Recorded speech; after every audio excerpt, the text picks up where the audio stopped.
طور کے پہاڑ پر جہاں نبوت ملی وہاں پہ ایک روشنی نظر آئی، انہیں لگا کہ شاید پہاڑ کے اوپر کوئی لوگ آگ جلا کے سیک رہے ہوں گے۔ موسیٰ علیہ السلام وہ پہاڑ کے اوپر چلے، کیا لینے کے لیے گئے؟ آگ لینے کے لیے۔ اسی لیے شاعر نے کہا کہ خدا کی دین کا موسیٰ سے پوچھئے احوال، آگ لینے کو جائے اور پیمبری مل جائے۔ موسیٰ علیہ السلام آگ لینے کے لیے گئے اور جانے کے بعد فوراً اللہ تبارک و تعالی نے آواز دی موسیٰ علیہ السلام کو، یا موسیٰ، اے موسیٰ،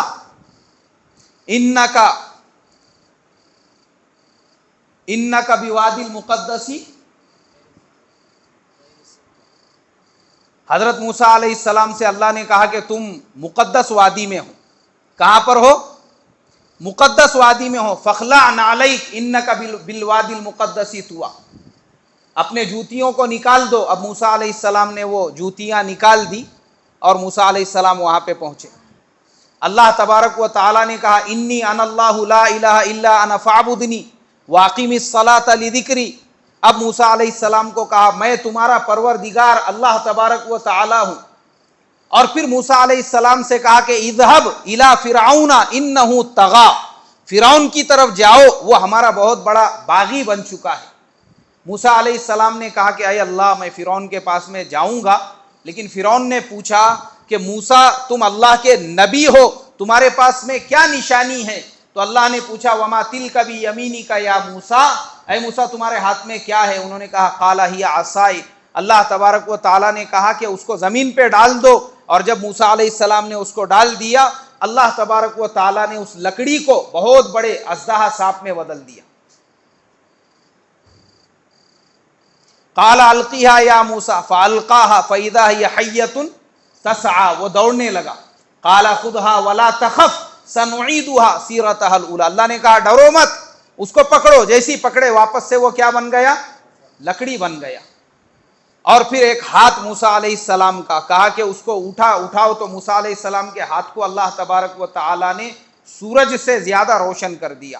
یہ دو نشانیاں لے کر جاؤ فرعون کے پاس، اور وہ کہے تم اگر اللہ کے نبی ہے کیا لائے، یہ نشانیاں بتانا۔ اب یہ دو نشانیاں کیوں دی اللہ نے؟ میں نے پچھلے 90 پارے کی تفسیر میں بتایا تھا، جو لوگ روزانہ تفسیر سن رہے ہوں گے ان کو یاد ہوگا کہ اللہ نے نبیوں کو معجزے زمانے کے حساب سے دیے۔ حضرت عیسیٰ علیہ السلام کو اللہ نے میڈیکل سائنس کا معجزہ دیا تھا کہ وہ مرے ہوئے مردے سے بات کرتے تھے تو مردہ کیا ہو جاتا تھا؟ کھڑے ہو جاتا تھا۔ اور چڑیاں کو ایسا پھونک مارتے تھے مٹی کی چڑیاں پہ تو وہ ہوا میں اڑنے لگ جاتی تھی۔ یہ حضرت عیسیٰ کا معجزہ تھا۔ کیوں؟ اس لیے کہ حضرت عیسیٰ کا جو زمانہ تھا وہ دنیا کے مانے ہوئے سائنٹسٹوں کا، پوری دنیا کے، افلاطون اور ارسطو اور بقراط اور ارسطو وغیرہ جتنے بھی بڑے بڑے جو سائنٹسٹ گزرے ہیں، یہ کس کے زمانے میں تھے؟ حضرت عیسیٰ کے زمانے میں، جن کی خاصیت یہ تھی کہ وہ درخت کی ٹہنی کو پکڑ کے بتا دیتے تھے اس میں کون سے بیماری کا علاج ہے۔